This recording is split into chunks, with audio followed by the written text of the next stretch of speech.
Saudara-saudara, kita maklum bahwa solat merupakan sarana yang paling efektif untuk mendekatkan manusia kepada Allah.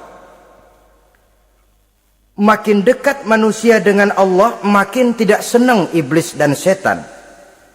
Karena itu segala macam cara mereka berusaha mengaduk-ngaduk solat kita. Dan sesungguhnya, jikalau kita mengerjakan solat, itu kan targetnya cuma dua.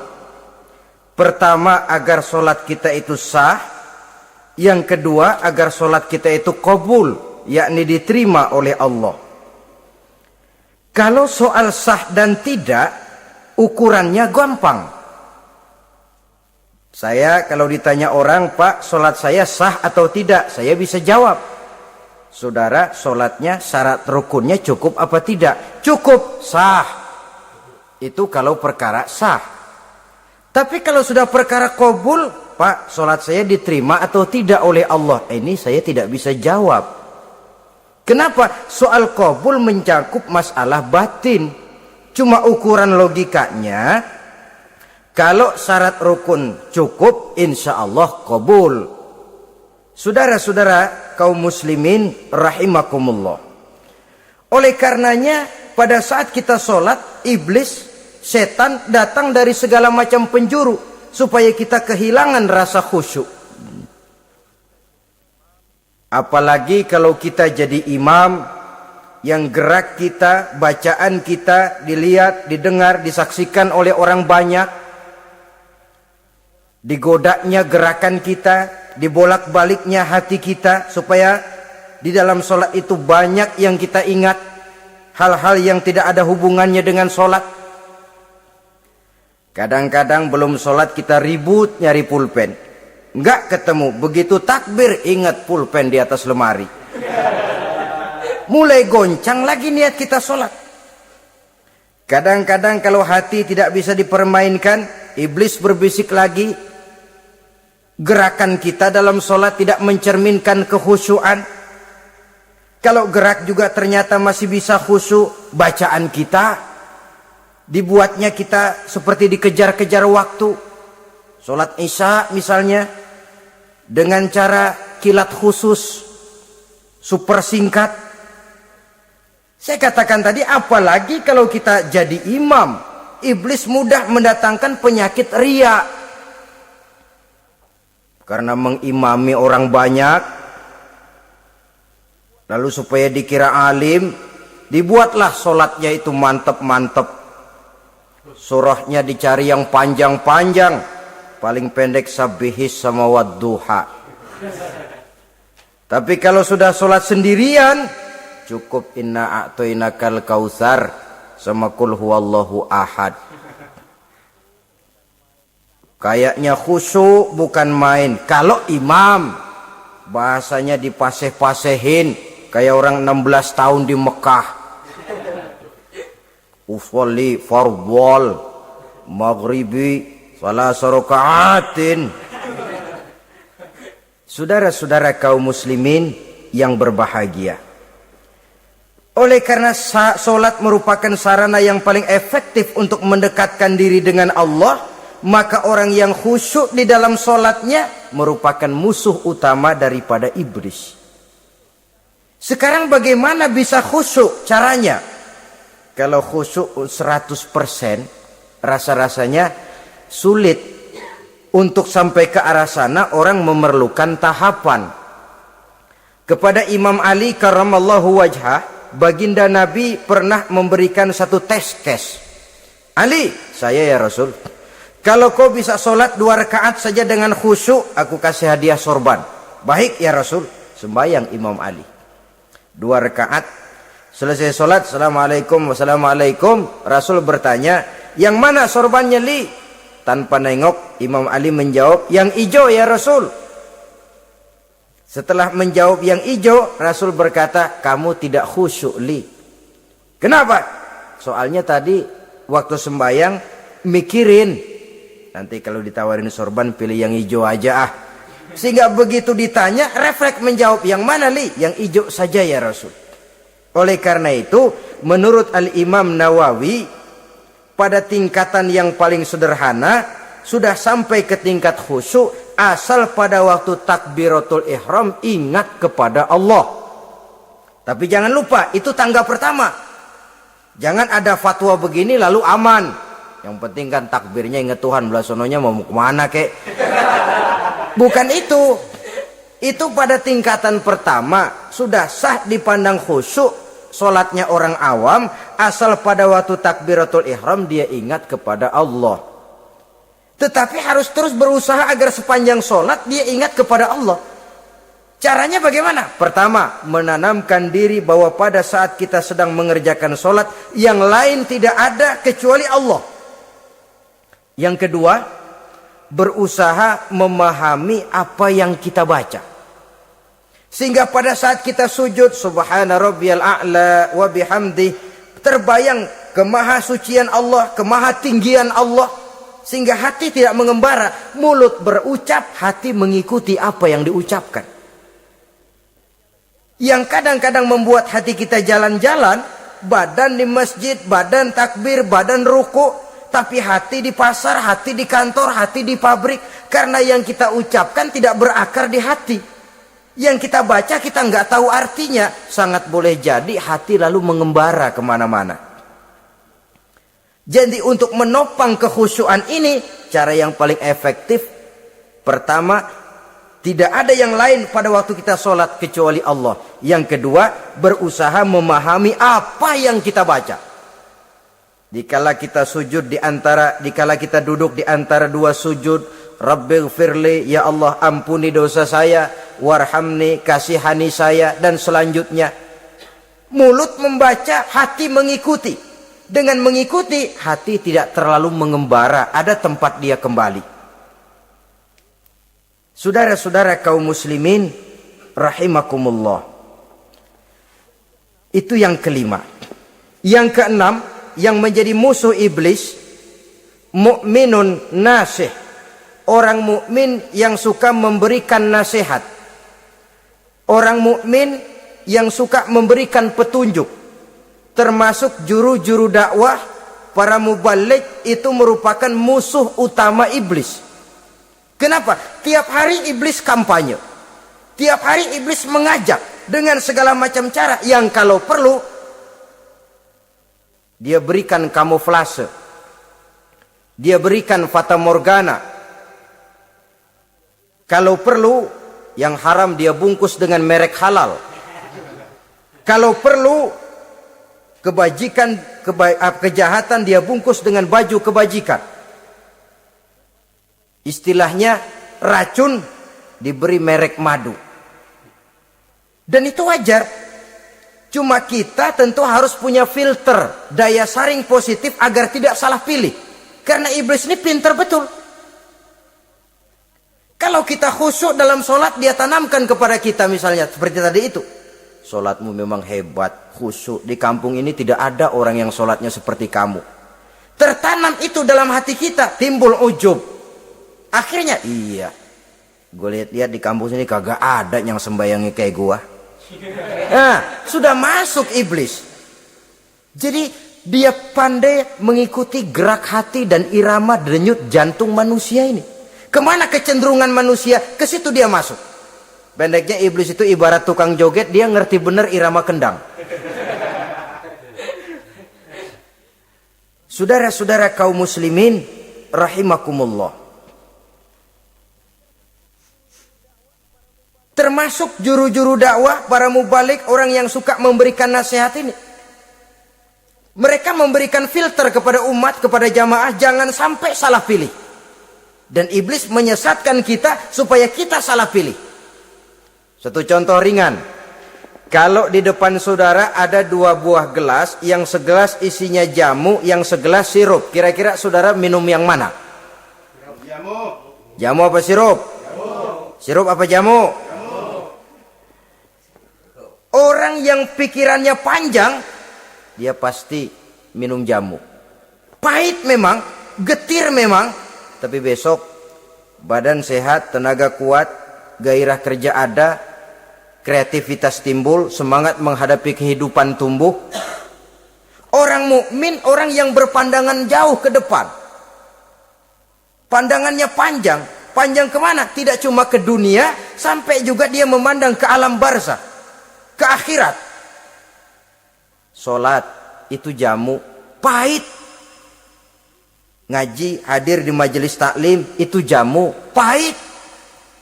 Sedekah, jamu, pahit. Mengeluarkan uang untuk kepentingan orang lain.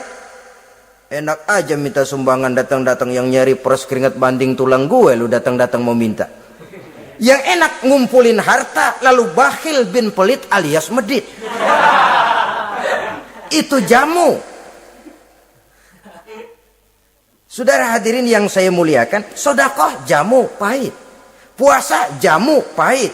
Jihad jamu pahit.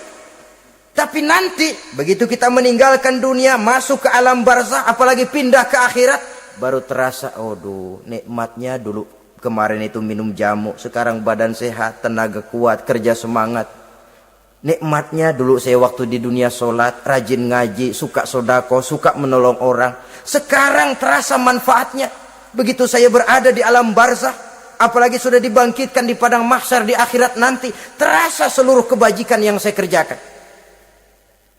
Nah, orang yang berpikir jangka pendek cuma ngelihat yang ada di depan hidungnya saja. Ngapain minum jamu getir, sirup nih, manis. Dia minum, dia ambil sirup, minum, manis memang pada waktu minum, tapi besok bibir jontor.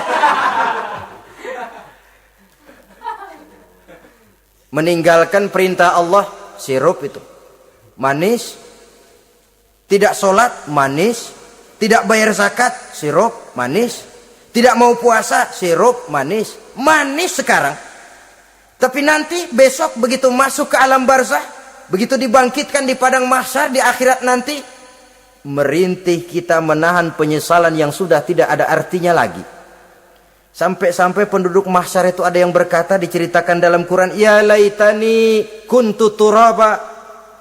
Wahai celaka, kenapa kita nggak jadi tanah saja? Menyesali kejadiannya.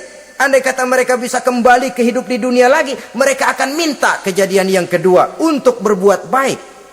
Tapi tentu sudah penyesalan yang tidak ada gunanya lagi.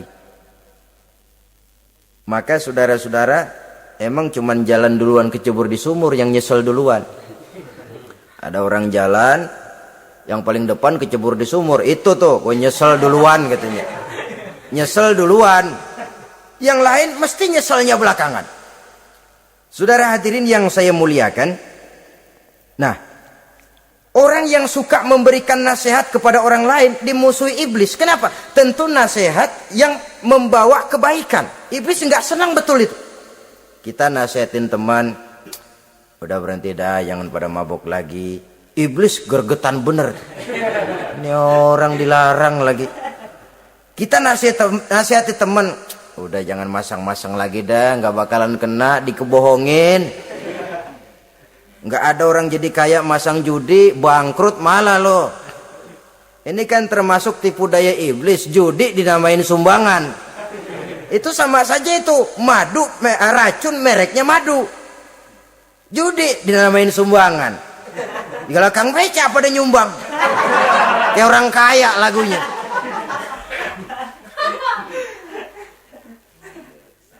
Saudara-saudara kaum muslimin rahimakumullah, adalah kewajiban kita memang untuk tawasau bil haq, saling nasihat menasihati. Setiap kita juru dakwah, setiap kita wajib menyampaikan apa yang sudah kita tahu kepada orang yang belum atau kurang tahu.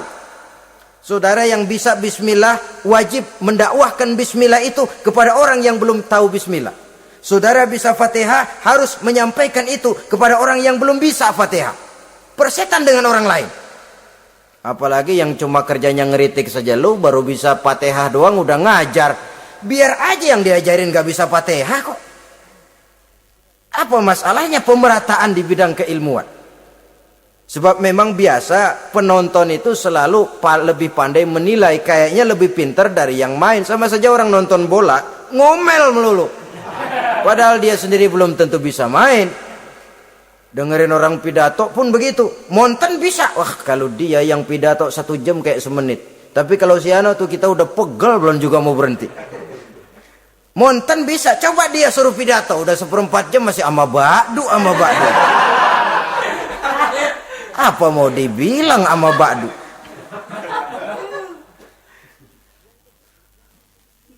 Yang ketujuh, yang menjadi musuhnya iblis, taibun sabitun ala taubatihi, orang yang bertaubat dan tetap di atas taubatnya.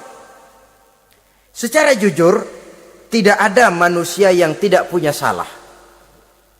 Dan orang yang baik memang bukan orang yang tidak punya salah. Karena tidak ada orang yang tidak punya salah. Orang yang baik adalah orang yang apabila melakukan kesalahan dia segera sadar, dijadikannya itu sebagai pelajaran untuk tidak diulanginya lagi pada masa yang akan datang. Biasanya kita menghakimi orang pintar, kita nggak merasa bahwa kita juga punya kesalahan. Kalau kita ngelihat maling ayam kita teriak, padahal kita nyolong kambing. Lebih besar dari si maling ayam. Merasa diri lebih benar dari yang lain, padahal kita lebih kotor dan lebih jelek. Hilang sifat introspeksinya. Yang kita musuhi, yang kita caci maki, tahu-tahu kita sendiri yang melakukannya. Saudara-saudara kaum muslimin, orang yang bertaubat dan tetap dalam taubatnya stabil, itu musuh iblis. Apa ada orang yang taubatnya nggak tetap? Ada. Yang istilah kita taubat sambal namanya. Kalau dia makan sambal kepedesan, taubat makan sambal. Besok mau makan kagak ada sambal, ngomel. Mana sambal? Kemarin udah taubat. Sekarang mana sambal? Ini taubat yang namanya taubat sambal. Istighfar, habis istighfar, nyolong lagi. Istighfar lagi. Besok nyolong lagi, istighfar lagi. Itu taubat yang tidak tetap namanya. Allah Maha Pengasih dan Penyayang dengan segala kebesarannya. Ia akan memaafkan segala perbuatan yang bersifat salah dari hamba-hambanya. Cuma manusia kadang-kadang yang tidak mau memaafkan dirinya sendiri. Amat dungu manusia macam ini. Membiarkan dirinya hanyut berlarut dalam lembah dosa. Sementara dia diberikan umur, tidak digunakannya untuk bertaubat. Innallaha yaqbalu taubatal abdi ma lam yugharghir. Allah senantiasa akan menerima taubat seorang hamba sepanjang nafasnya belum sampai di tenggorokan. Kalau nafas sudah sampai di tenggorokan baru berniat taubat, kasib terlambat. Kayak Fir'aun. Fir'aun itu begitu ditenggelamkan di lautan merah, udah cengap-cengap mau mampus, baru ngomong dalam sekaratnya, amantu bi Rabbi Musa wa Harun. Kalau begini mah saya juga percaya sama Tuhannya Musa. Udah sekarat baru mau taubat, malaikat maut gemes banget dilelepin, mati.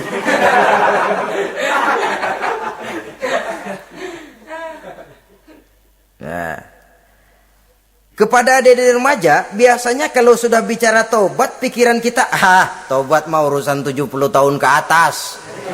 Kita masih lama ini. Sebenarnya tidak. Masalah taubat adalah masalah salah dan dosa. Masalah salah dan dosa adalah masalah manusia. Sejak dia akil balik sampai ajal datang merenggut nyawa. Hidup ini tidak selalu berjalan mulus. Hidup ini tidak selalu berjalan di atas kertas putih. Kadang kita tersilap, kadang kita tersalah. Kadang situasi dan kondisi menyebabkan kita berbuat lain dari yang seharusnya. Itu kehidupan. Silih berganti. Oleh karenanya pesan Nabi, wa atbi'i sayyi'atal hasanah. Perbuatan salah ikuti dengan kebajikan. Dosa iringi dengan taubat. Jangan nunggu. Saya untuk taubat takut nanti bikin lagi. Nah, ini namanya punya harapan mau bikin lagi. Nanti aja dah kalau tua-tuaan. Saudara, kalau dosa itu ditumpuk, itu sama saja kotoran yang menodai hati. Kalau kotoran nggak rajin kita bersihin, dia akan berkarat. Dan kalau sudah berkarat, sudah sulit untuk dibersihkan. Itu makna ungkapan Imamul Ghazali, hati manusia sebening kaca. Lapisan dosa yang dia kerjakan adalah debu yang menutupi jernihnya kaca. Orang yang bersih dari dosa, dekat dengan Allah, hatinya jernih seperti kaca. Dari hati yang jernih, radarnya kontak kepada Allah. Sinyalnya nyambung channelnya itu. Getarannya hebat. Wajar kalau lalu dia bisa tahu apa yang besok akan terjadi. Diberitahu oleh Allah. Yang namanya ilmu laduni itu. Ilmu yang ditransfer langsung oleh Allah. Karena kebersihan hatinya. Mana ada orang gak belajar bisa pinter. Iya, kalau hatinya butek emang gak ada. Tapi kalau Allah mau berberangkat dari hati yang bersih, yang kontaknya nyambung kepada Allah, hati itu seperti kaca, kata Imam Ghazali. Dosa yang kita lakukan adalah debu. Kalau debu sedikit datang kita lap, datang lagi kita bersihin, datang lagi kita bersihin, insya Allah nggak sampai jadi noda di atas kaca itu. Tapi kalau nunggu debu itu sampai bertumpuk, besok aja ngelapnya dah, besok aja ngebersihinnya, bertumpuk dia, sulit membersihkannya. Walaupun kena, nodanya tentu tertinggal di atas kaca itu. Karena itu, dalam kehidupan remaja misalnya, pemuda misalnya, kita tidak bisa menolak mode, tidak bisa menolak musim. Modenya disco, modenya breakdance, modenya joget, modenya jaipongan. Mode pada waktunya habis, ya habis. Tapi bagaimanapun dia akan punya dampak, memberikan bekas dalam membentuk kepribadian. Dan ini efek yang tidak kita inginkan. Efeknya, bukan modenya itu. Jadi oleh karenanya saudara-saudara, masalah taubat bukan masalah 70 tahun ke atas, tapi masalah manusia sejak dia akil balik sampai ajal datang merenggut nyawa. Sepanjang nafas belum sampai di kerongkongan, Allah akan menerima taubat seorang hamba. Bahkan dalam hadis qudsi Allah menyatakan, "Lau amiltumul khotoya hatta mala'atis sama, thumma nadimtum, fataballahu alaikum." Kalaupun kamu berbuat dosa sampai penuh langit dengan dosamu, kemudian kamu bertaubat dan menyesal, Allah pasti akan menerima taubatmu. Jadi orang yang taubat dengan sebenarnya dan tetap dalam taubatnya, itu musuh iblis. Tapi orang yang taubatnya angin-anginan, iblis demen banget. Dari sembahyang, besok mabok, besoknya lagi nyolong, besoknya lagi zina, besok taubat lagi. Kata iblis, surak, iya lo gocet dah Tuhan.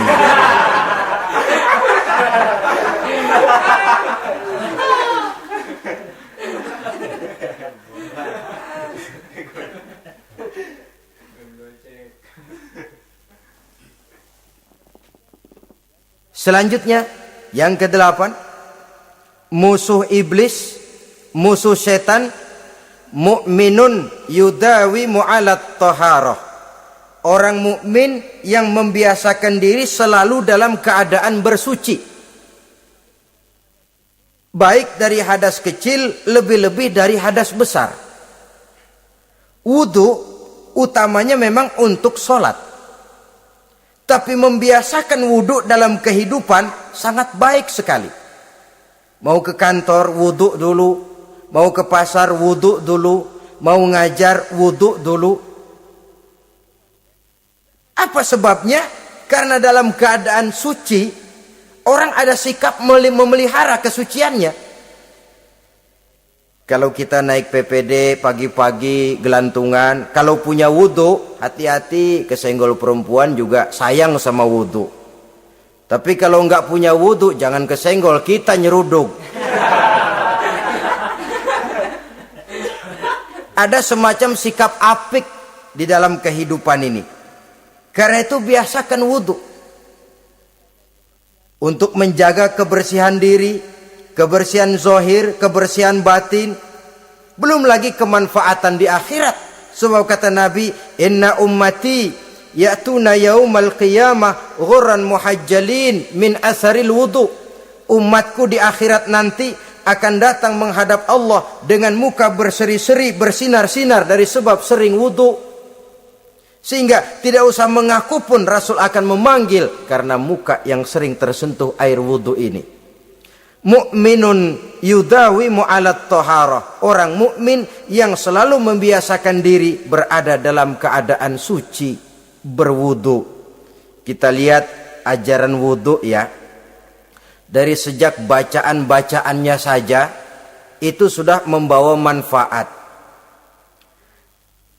Lalu dari segi bahwa kita manusia sering tersilap melakukan dosa-dosa kecil.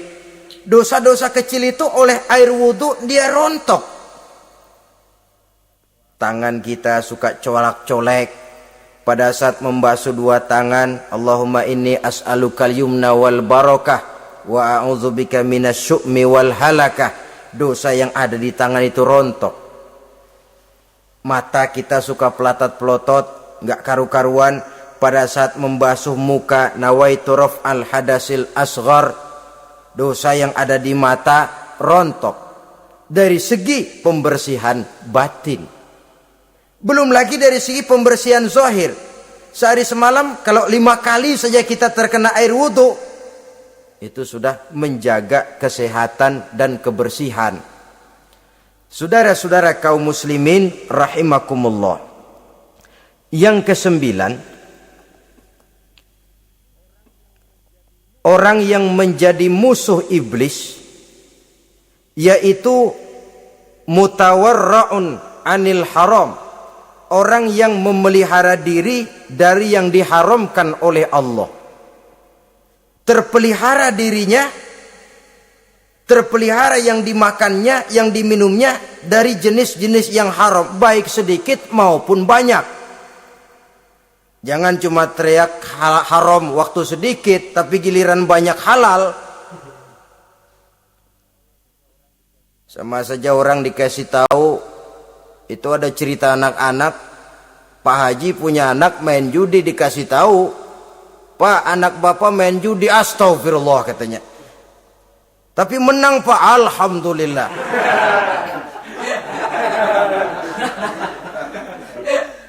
Ini kan sama saja, giliran sedikit dibilang haram karena dia nggak dapat jatah, begitu dapat banyak dan dia kecipratan jadi halal. Yang sedikit haram, banyaknya pun juga haram. Yang banyaknya haram, sedikitnya juga haram. Ada orang bilang minuman keras kalau nggak mabokkan nggak haram. Yang memabokkan banyaknya, sedikitnya tetap saja haram. Ma askaro kasiruhu faqaliluhu haramun. Apa yang banyak menyebabkan jadi mabuk, sedikitnya pun juga haram. Saudara-saudara kaum muslimin, yang ke-10 yang terakhir, musuh daripada iblis ialah mukminun rahimun, orang mukmin yang berhati pengasih. Orang mukmin yang suka menyambung silaturahmi. Orang mukmin yang tidak suka bertengkar. Orang mukmin yang tidak suka marah-marahan. Kalaupun terpaksa marah, tidak lebih daripada 3 hari. Jadi boleh saja marah kalau alasannya tepat, tapi nggak lebih dari 3 hari. Kalau perlu bikin perjanjian, kita marah ya 3 hari. Itu limit. Tidak halal kata Nabi bagi seorang muslim menjauhi saudaranya lebih dari 3 hari. Tidak halal itu artinya haram. Kita ini kadang-kadang kalau sudah marahan sama tetangga kah, sama teman kah, kadang-kadang suka berlaku perpanjangan waktu. Tidak cukup perpanjangan waktu, ditambah lagi perpanjangan generasi. Enggak cukup kita yang marah, orang lain kita sundut-sundut supaya ngikut marah lagi. Marah pakai ngundang. Kayak mafia lagunya, udah dia marah, orang lain lagi disuruh marah. Saudara hadirin yang saya muliakan, mukmin yang punya sifat belas kasih, berhati jernih, itu musuh utama dari iblis. Tapi mukmin yang suka marah-marahan, tukang hasut dan tukang bakar, itu teman-teman iblis. Oleh karena itu, mudah-mudahan kita semua menjadi musuh iblis. Dan jangan menjadi musuh iblis. Jangan menjadi teman iblis. Sebab iblis sudah kadang memproklamirkan permusuhan. Sekali dia musuh kita, selamanya dia akan tetap menjadi musuh kita. Berusahalah untuk menjadi musuh iblis dan jangan sekali-kali toleransi. Jangan berusaha menjadi teman iblis. Inilah yang kita bicarakan pada pertemuan ini. Mudah-mudahan ada manfaatnya. Terima kasih atas segala perhatian. Mohon maaf atas segala kekurangan. Wassalamualaikum warahmatullahi wabarakatuh. Waalaikumsalam.